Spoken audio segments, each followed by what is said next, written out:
d'établir ou d'émettre des recommandations qui sont basées sur des faits et ensuite de pouvoir les communiquer de manière qui est pragmatique et apartisane. Donc on n'est pas une association écolo, on est une association qui sensibilise sur le réchauffement climatique et les chocs énergétiques à venir. Donc comme je l'ai dit, donc moi je m'appelle Mehdi, je suis le pilote de ce gros projet qui s'appelle la Grande Consultation du Sport. Je vais laisser Youssef aussi se présenter et Antoine vous présenter rapidement, peut-être. Donc moi c'est Youssef, donc je suis analyste de données dans la Grande Consultation du Sport. Et je suis Antoine, je suis référent sport au groupe local de Paris et membre du cercle thématique sport pour les Shifters. Alors je vais commencer par une introduction sur le projet pour expliquer un petit peu qu'est-ce qu'on fait. Quelques éléments de contexte d'abord. Le Shift Project et les Shifters ont priorisé le secteur du sport comme l'un des secteurs prioritaires en 2024 dans le sillage des Jeux Olympiques. On a produit déjà 3 rapports sur le sujet. Un premier sur les JO justement en juin 2024 et notamment sur la question des fan zones.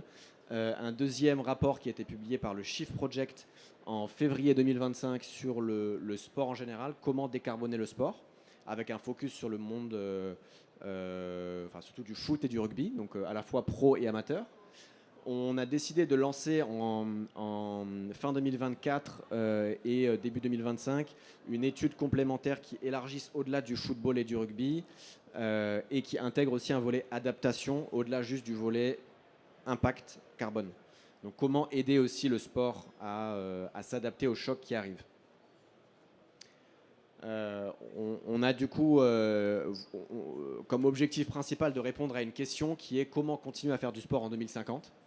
On a, je pense, tous vu ici, si vous êtes sportif, été confrontés à des chocs climatiques, notamment l'été dernier avec des canicules, des pics de chaleur, le manque de neige pour ceux qui veulent faire du ski.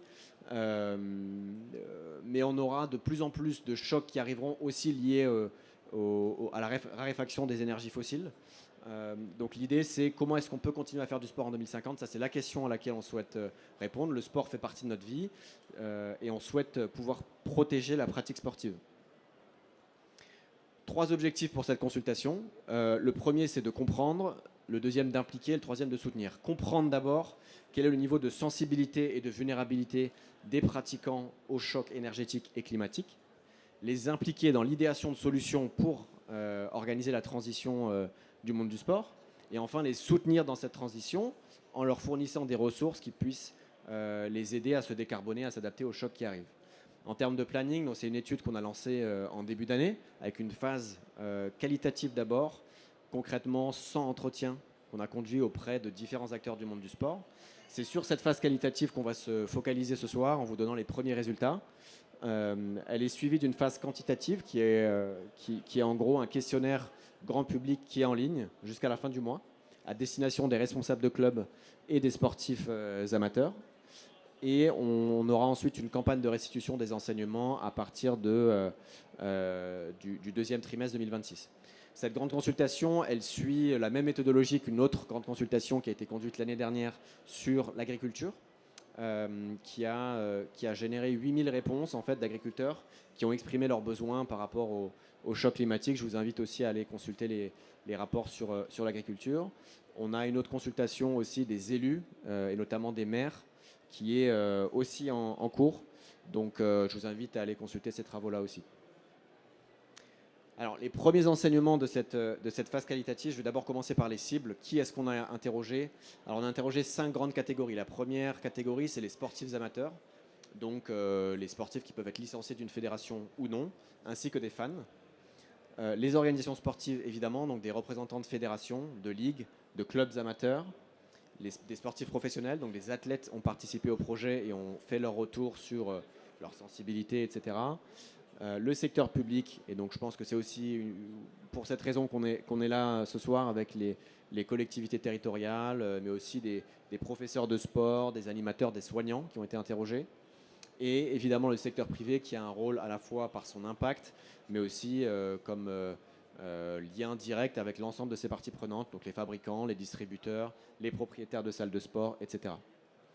En termes de volumétrie, pour que vous ayez à peu près les ordres de grandeur en tête, on a essayé d'être aussi représentatif que possible en termes de sport. Donc on touche vraiment toutes les catégories de sport, d'âge, de genre et de type de cible. Donc on est à peu près à une quinzaine, entre 15 et 25 à peu près par cible. Je vais laisser peut-être Antoine prendre la main sur la présentation des premiers enseignements et notamment sur la partie sensibilité et impact. Merci Mehdi. Alors, en effet, on a ici les premiers résultats chiffrés de l'enquête qualitative et qui révèlent, j'ai envie de dire, deux choses suffisamment significatives pour qu'on en dise un mot. La première chose, c'est le niveau de maturité et de connaissance qu'a le secteur sportif des enjeux liés au changement climatique. Et la première chose qui apparaît dans ces résultats, c'est, j'ai envie de dire, la contradiction entre une vulnérabilité qui est exprimée par les sportifs qu'on a entendus et leur degré de préparation.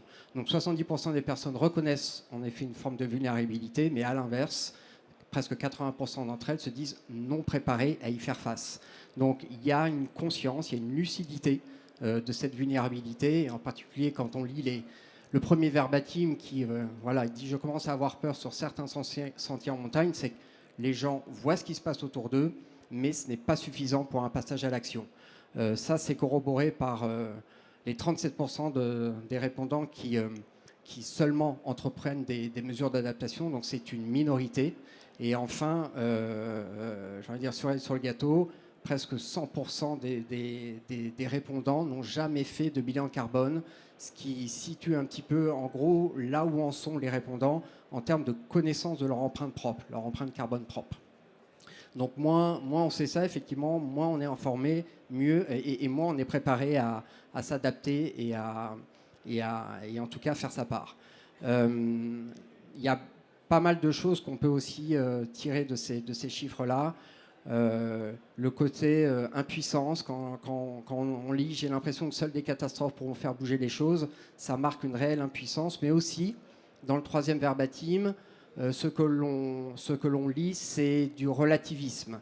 C'est-à-dire que ce qu'on a pu entendre, quand on dit 35% des personnes reconnaissent que leur pratique sportive a un impact négatif sur le climat, c'est une minorité aussi.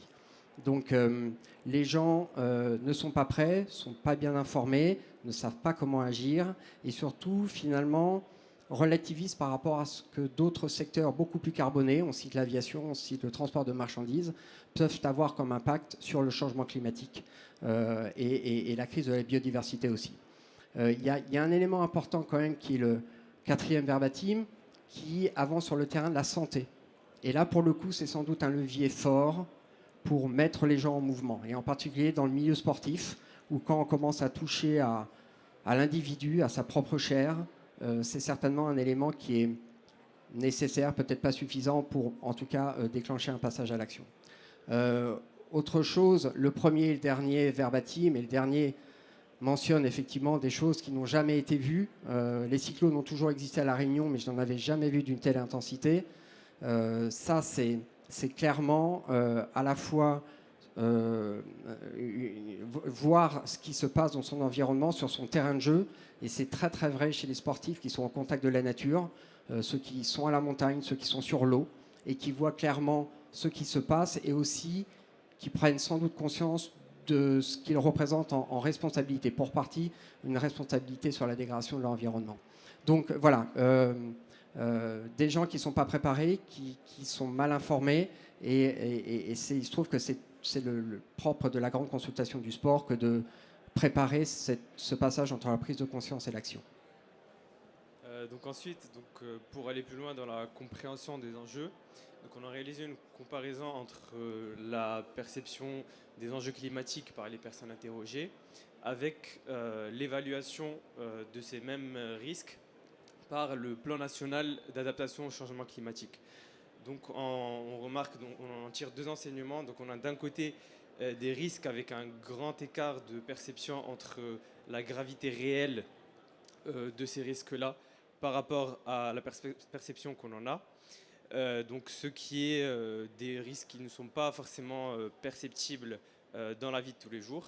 Et de l'autre, des risques qui sont plutôt bien identifiés, notamment tout ce qui va être vague de chaleur, sécheresse et risques sanitaires qui sont des risques qu'on remarque dans la vie de tous les jours. Donc ces enseignements nous permettent de comprendre qu'il y a un véritable écart entre les véritables risques et la perception qu'on s'en fait. Donc dans la continuité de cette analyse-là, donc on a voulu voir les initiatives réellement réalisées et la différence avec les besoins réels de décarbonation.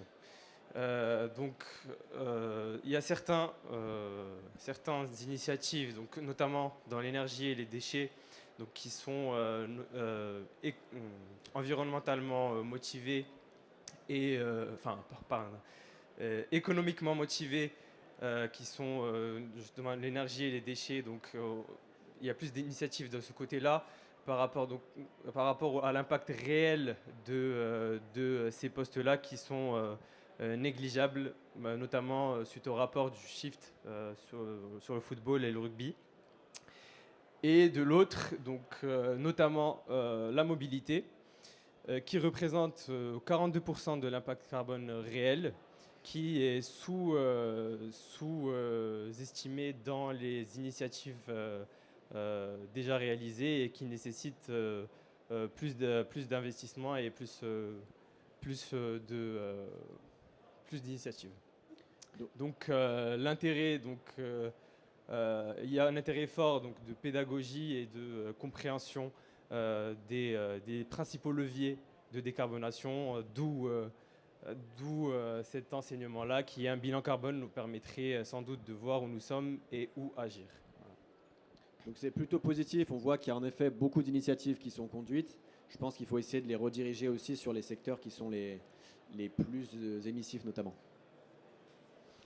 Alors, Bédi vient de le dire, en effet, on a entendu de la part des répondants, en gros, qui sont plutôt très actifs sur une liste d'actions nombreuses, alors nombreuses effectivement, et puis aussi très, très diverses. On les a regroupées ici dans les 6 grands domaines qui sont communément admis dans le secteur du sport, donc la mobilité, l'ensemble des efforts qui peuvent être faits par les clubs pour réduire leurs déplacements ou décarboner en tout cas leurs déplacements. Les enjeux qui portent sur l'alimentation, sur la sobriété énergétique, tout ce qui est fait en termes de déchets, de réduction ou de meilleur tri. Les partenariats qui peuvent se construire avec les équipementiers pour essayer d'être plus fort en upcycling, d'être plus réparable, essayer de faire durer plus longtemps le matériel que l'on achète. Puis enfin, le dernier domaine qui est celui de l'éducation et de la gouvernance. Donc là aussi, des retours qui sont plutôt positifs, des gens qui sont plutôt enthousiastes pour se lancer et mettre de l'énergie dans ces initiatives. Une nuance cependant qui nous est remontée, c'est il ne s'agit pas effectivement dans le cadre d'une démarche environnementale de dérouler une logique de petits pas où on démultiplie les actions. Encore faut-il essayer de la structurer, de la rendre cohérente et de l'inscrire sur le long terme et donc de la caler au bon échelon, à la fois en termes être au bon échelon, c'est-à-dire être représenté par une autorité qui permet, entre guillemets, d'irriguer tout l'écosystème du milieu sportif. Et donc, ça se passe au niveau des fonctions publiques, au niveau des fédérations. Mais quand ces actions sont lancées de manière un peu isolée dans un club, effectivement, elles ont évidemment moins d'impact. Un élément quand même par rapport au deuxième verbatim qui me semble plutôt important et qui explique que finalement la réduction des déchets mis en place lors d'une édition était plutôt dans un souci de pénibilité qu'un souci écologique. Il me semble qu'un levier extrêmement efficace, et c'est ce qui nous est dit pour faire avancer la transition écologique, c'est d'essayer de trouver des actions à co-bénéfice, c'est-à-dire une action qui est vertueuse sur le plan écologique, évidemment, mais qui permet aussi d'embarquer des logiques économiques, des logiques d'image, des logiques d'attractivité. Autre chose, en tout cas, pour permettre d'embarquer plus de monde et donner plus de sens à des démarches transverses. Est-ce que tu as des exemples comme représentant du Paris Université Club sur certaines initiatives que vous avez pu mettre en place ? Alors, il y en a beaucoup. Typiquement, quand on décide de caler les consignes de chauffage à 19 degrés en hiver ou à 26 degrés en été, Effectivement, on demande à certaines personnes l'hiver de mettre des pulls, mais on a un levier qui est évidemment écologique. La réduction de la facture, c'est la réduction de la consommation, qui pour certaines encore à Charletti est au gaz. Et la deuxième chose, c'est évidemment une réduction de la facture, donc une logique économique. Il y en a un autre exemple qui n'est pas directement lié au PUC, mais qui est que l'on voit de plus en plus sortir de terre, qui est à l'initiative des grandes courses, les semi-marathons, les marathons. J'ai le souvenir que l'an dernier, la course Equiden a finalement décidé de ne pas distribuer de maillots à l'effigie de la course. Évidemment, ça va dans le sens de moins de textiles, moins de consommation. Et puis aussi, pour les organisateurs de la course, c'est un gain économique direct puisqu'on n'a pas de maillot à acheter. Voilà. Ouais, je continue là-dessus. Donc un souhait d'être accompagné dans la transition. Il y a quand même 3 freins qui remontent très fortement. Le premier, j'en ai un petit peu parlé, c'est le manque de soutien par le haut, à la fois de la part des fédérations, des pouvoirs publics, et qui, encore une fois, sont clairement nécessaires pour permettre à des démarches transverses, environnementales, de plus grande sobriété environnementale, ou des démarches qui visent à atténuer l'empreinte du club ou à adapter la manière dont on fera du sport en 2050. Eh bien ça marche mieux si c'est infusé depuis le haut et que toutes les parties prenantes s'inscrivent dans cette démarche-là. Encore une fois, c'est un jeu qui ne peut pas, ou en tout cas difficilement se faire seul.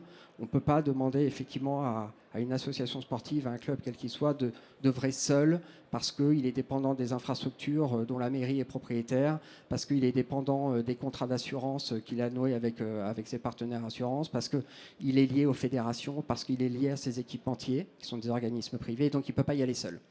La deuxième chose, c'est le manque de moyens financiers et humains. Financiers, évidemment, c'est quelque chose évidemment qui remonte des collectivités, des villes, des mairies qui ont généralement en charge la rénovation et la maintenance des équipements sportifs, des tribunes, des terrains, des équipements, mais aussi des moyens, un manque de moyens humains. Et on sait que le secteur sportif repose assez largement sur une large population de bénévoles. Et même s'il y a un engagement pour la cause, j'ai envie de dire, eh bien, il y a très souvent des problèmes de disponibilité, de temps à passer, et puis surtout de compétences. Et donc, pour pouvoir faire de nos bénévoles de vrais beaux ambassadeurs de la transition écologique, encore faut-il qu'ils soient formés. Et donc, ces besoins de formation sont exprimés très très fort, et ils doivent venir de manière un peu réglementée, là encore une fois du haut et des fédérations par exemple. Dernier frein, la culture sportive. Aujourd'hui, le sport est tiré avant tout par des cultures de performance sportive, athlétique. C'est le chrono, il faut se dépasser soi-même sur un plan sportif.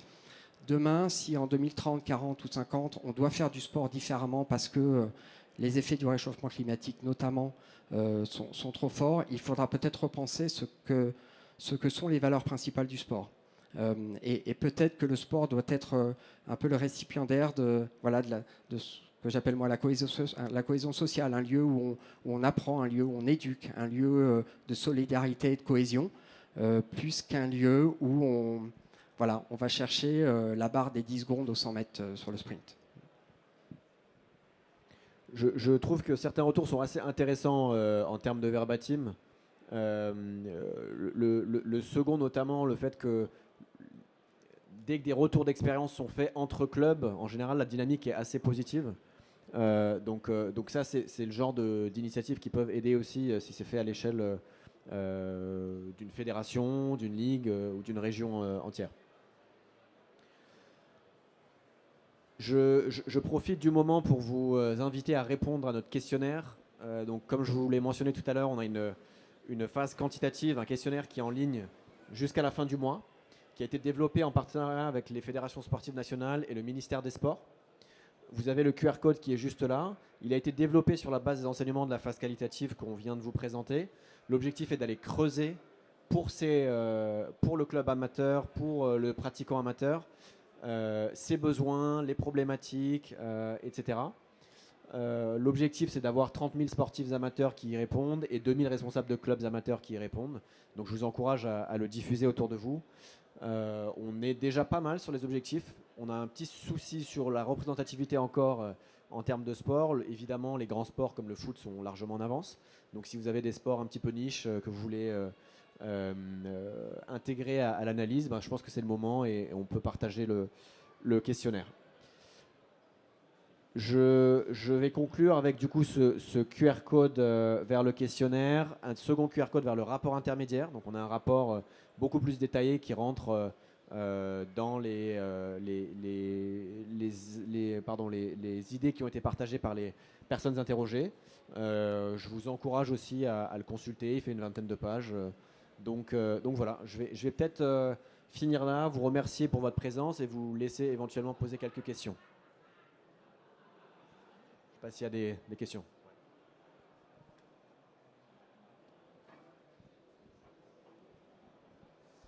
Déjà, merci. J'avais juste une question concernant les maillots que vous aviez fait mention lors de l'organisation d'événements comme les marathons. Et quelle était la situation actuelle? Parce que je trouve que c'est vraiment...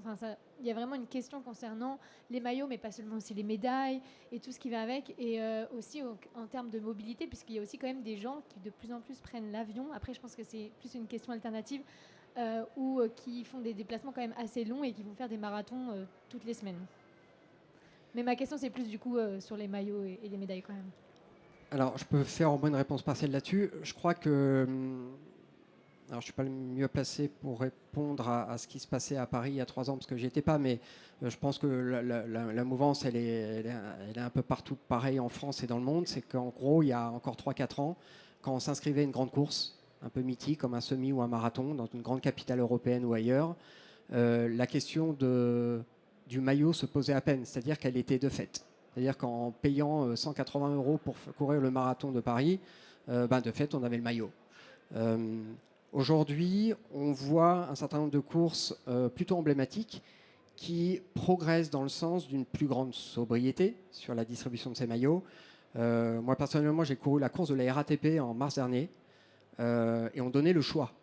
C'est-à-dire qu'on cochait la case, est-ce qu'on en veut un ou est-ce qu'on n'en veut pas. Et je crois de mémoire que le coût de la course était moindre, évidemment, si on choisissait de ne pas avoir le maillot. Equiden, c'est un cran en plus.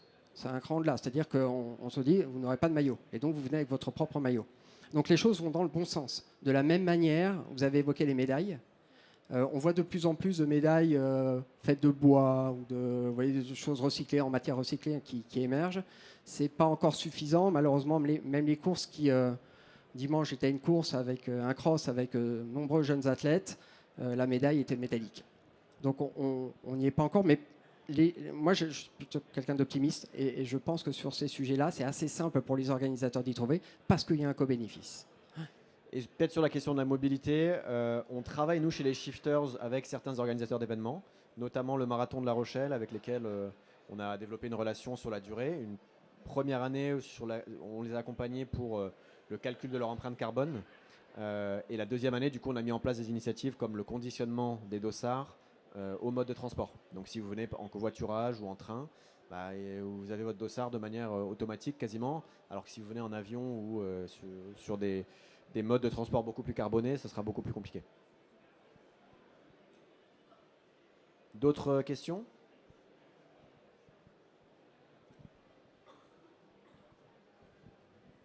Oui, bonjour. Je voudrais savoir si vous avez développé ou si vous imaginez développer un outil qui permettrait de suivre un petit peu les engagements et les progrès de chaque fédération, donc, de tout type de sport.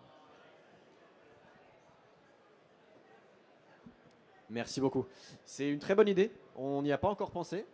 Je pense que l'avantage de la phase quantitative qu'on est en train de développer et du questionnaire, c'est qu'on va avoir cette capacité à créer un dashboard ou un tableau de bord avec le niveau d'avancée, de sensibilité, de vulnérabilité par sport et par fédération. Je pense que c'est un très bon point. On a certaines questions dans le questionnaire, vous pourrez le consulter, qui justement demandent aux pratiquants s'ils se sentent supportés par leur fédération. Ça peut très bien faire partie d'un tableau de bord de la sorte. Je pense que c'est un très bon point.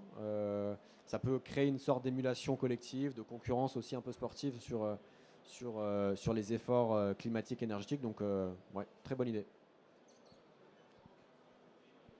D'autres questions ?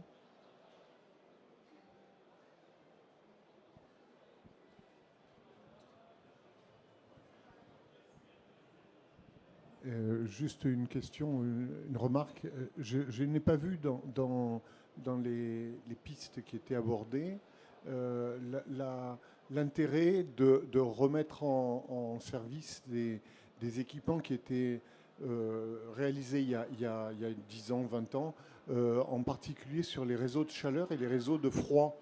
Par exemple, de coordonner la construction d'une piscine avec une patinoire ou avec un centre de commercial ou avec un HLM pour utiliser le froid et le chaud toute l'année. Et ça, c'est absolument pas marqué du tout dans votre développement.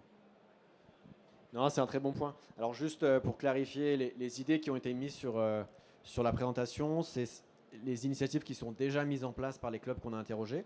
Alors ça ne veut pas dire que certains clubs ne le font pas déjà. Ouais.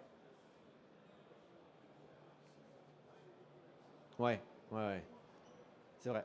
Alors je ne sais pas si on a interrogé à Évry, mais en effet, c'est un bon point. Je pense qu'il y a des initiatives, donc, comme on l'a vu, qui sont multiples et qui personnellement me donnent de l'optimisme parce que je vois qu'il y a pas mal de choses qui sont réalisées. Je pense qu'en effet, il faut encore guider, il faut encore faire de la pédagogie pour qu'elles aillent dans la bonne direction, et des idées comme ça peuvent en effet être tout à fait pertinentes.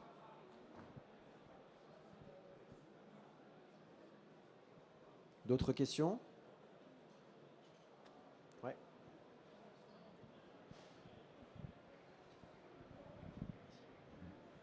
Merci. Moi, je parle plus pour les sports de raquettes et de balles. Est-ce que vous avez identifié des partenaires qui peuvent reprendre des raquettes ou des balles usagées, donc des balles de tennis ou des volants de badminton ou d'autres sports comme ça? Est-ce que vous avez une liste? Merci. Alors, on n'est pas encore au niveau des solutions. Donc, ce qu'on voulait faire avec la grande consultation, c'était et je vais peut-être donner la parole à Justine qui était impliquée avec le Shift aussi. On n'est pas encore au volet solutions. On voulait d'abord donner la parole au grand public pour comprendre leurs problématiques, etc. Je pense qu'en effet, si c'est un sujet qui ressort comme prioritaire, il faudra le déployer. Alors, j'ai la réponse sur la collecte des balles et des raquettes. Donc maintenant, il y a une filière d'État sur la coordination et la collecte des articles de sport et loisirs qui s'appelle Écologique. Il y a leur stand qui est juste là-bas. Et particulièrement sur les articles de sport qui sont les raquettes et les balles, il y a l'opération Balle Jaune qui est menée par la Fédération de tennis. Donc vous pouvez être point de massification dans votre club pour récupérer le matériel sportif, dont les balles et les raquettes. Et ensuite, c'est réemployé, réutilisé, recyclé. Il y a tout un parcours. Mais donc, il faut contacter Écologique pour devenir point de collecte. Voilà, je te montrerai après. Et pour le monsieur tout à l'heure, sur le site de l'Institut du sport durable, il y a une cartographie des bonnes pratiques des clubs. Donc, il y a 1500 clubs qui sont dans notre collectif où on peut suivre les actions qu'ils mettent en place sur les 8 thématiques qui ont été définies par le Shift. Parce que les rapports qui sont faits au Shift et par les shifters sont les meilleurs.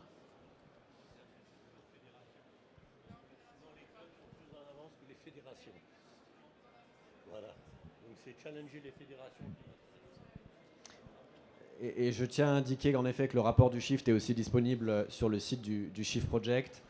Justine y a contribué, c'est pour ça qu'elle le mettait en avant. C'est très bon moment pour la pub. Si vous avez d'autres... Ouais.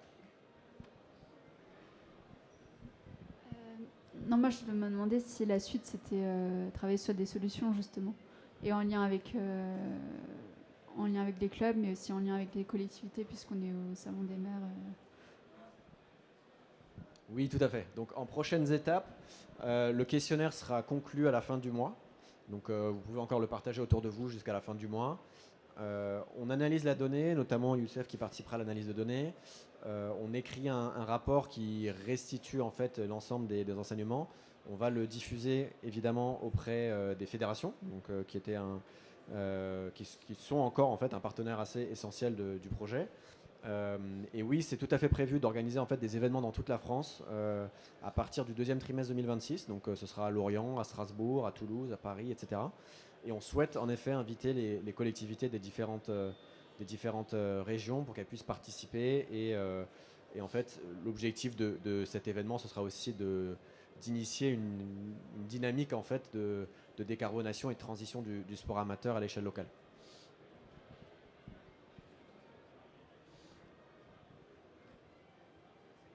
Ouais, je vois une question là. Je débarque, c'était déjà la fin. Je voulais juste dire que l'ADEME a publié une charte des 10 éco-gestes pour les clubs qui a été diffusée plutôt pas mal. Ça a été fait avec un label que vous connaissez peut-être qui s'appelle Fair Play for Planet. Je crois que Julien Pierre était là aujourd'hui. Et donc ils accompagnent. Un label, ça sert à montrer qu'on a bien bossé, mais ça sert surtout à progresser. Il y a beaucoup de labels, voilà. Et donc je vous invite vraiment à regarder. Vous êtes du PUC, c'est ça? Je ne sais pas si le PUC... non, il y a le SCUF. C'est le SCUF. Non, le SCUF est Fair for Planet, ouais. Pas le PUC. Peut-être dans un an, moins d'un an. Bon, très bien. Là, il y a des stations, il y a des équipements, donc il y a des piscines, des patinoires, l'hippodrome de Pau, par exemple. Après, il y a évidemment des clubs pro, des clubs amateurs. Il y a toute la Ligue 1 de Magnus de hockey sur glace. Voilà. Et il y a une belle communauté. Et il s'avère que je connais parce que j'anime, je présente la soirée qui a lieu chaque année début juin à l'équipe où le Fair Play for Planet remet les prix.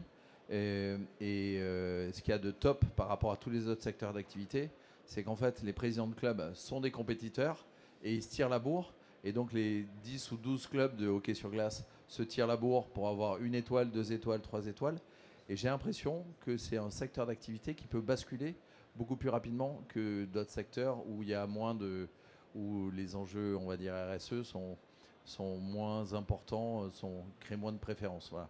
Donc, il y a de plus en plus de sponsors qui commencent à éco-conditionnaliser leur sponsoring, c'est-à-dire que je te donne des ronds, par exemple MGEN, qui donnent des ronds au club si et seulement si ils se labellisent, ils rentrent dans une démarche RSE et tous les clubs business autour des clubs adorent ces sujets-là. Voilà. Non, merci beaucoup. En effet, alors Fair Play for Planet a été impliqué sur le rapport du Shift Project notamment. Ils ont contribué aux différents travaux. On les a impliqués aussi sur la grande consultation du sport pour qu'ils puissent relire le questionnaire et faire leurs commentaires. J'avais pu échanger avec Julien Pierre là-dessus. Je pense que c'est un très bon point. La dynamique de compétition aussi sur les labels, etc., peut marcher sur le secteur du sport. Pour la partie sponsor, on a aussi impliqué du coup Sportsora qui essaie d'avancer aussi sur ces sujets-là.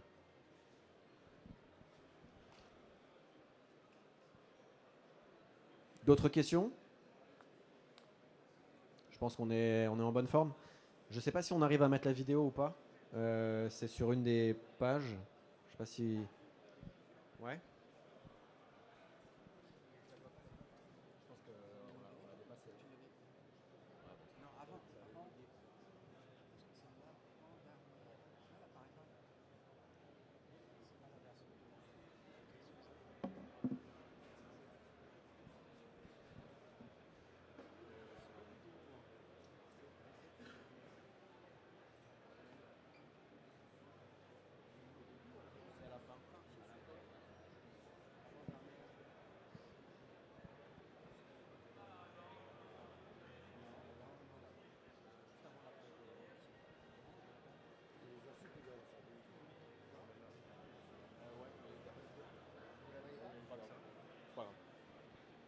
Merci à tous pour votre participation.